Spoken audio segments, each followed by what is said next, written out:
Bonjour à tous. Le verset d'aujourd'hui est pris d'un long chapitre de l'Évangile selon Jean, dans lequel Jésus finit par dire que son corps et son sang nous sont donnés en nourriture. Évidemment, il y a des remous dans l'assistance. Et voici comment il conclut. C'est l'esprit qui fait vivre. La chair ne sert de rien.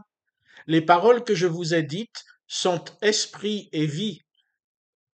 Nous autres, en bons protestants, croyons-nous, nous prétendons lire les textes bibliques de manière littérale, pour en accepter le sens ou pour le refuser, ce que nous ne ferions pour aucune autre littérature.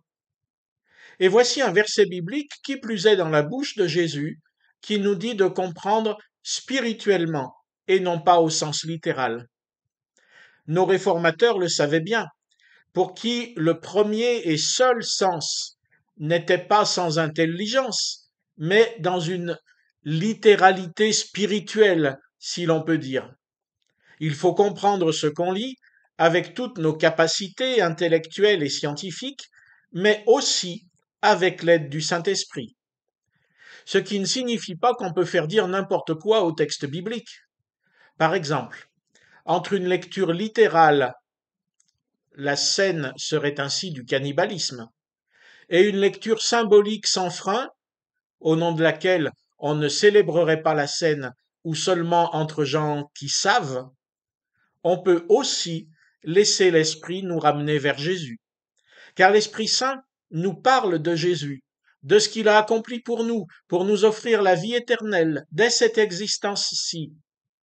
Si nous écoutons seulement la Bible avec notre tête et notre logique, elle ne nous apporte rien, pas même une connaissance historique.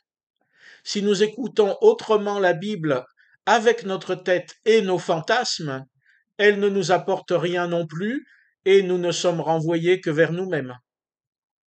À travers la littéralité du texte, à travers notre lecture, certes informée, nous devons demander à Dieu son esprit, chercher ce que Dieu veut nous dire à chacun lorsque nous écoutons le texte, car l'esprit le fait devenir parole, parole adressée, forcément.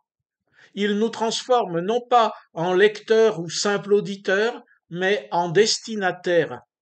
Le texte est pour moi ici et maintenant.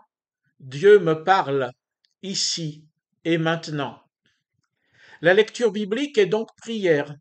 Elle demande à Dieu son esprit, elle se met à l'écoute de Dieu, elle remet ma vie entre ses mains, elle me déplace, me décentre de moi et me met en communion avec Jésus, vraiment avec lui, pas avec un fantôme ou un ange, avec lui, corps et sang, présence et vie. L'Esprit réalise cette union telle que Dieu l'a voulu et que Jésus l'a rendue possible.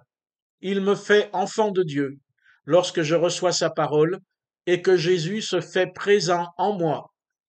Apprenons donc les uns et les autres à vivre de la parole du Christ telle qu'elle nous est offerte dans la méditation du texte biblique et dans la célébration de la scène.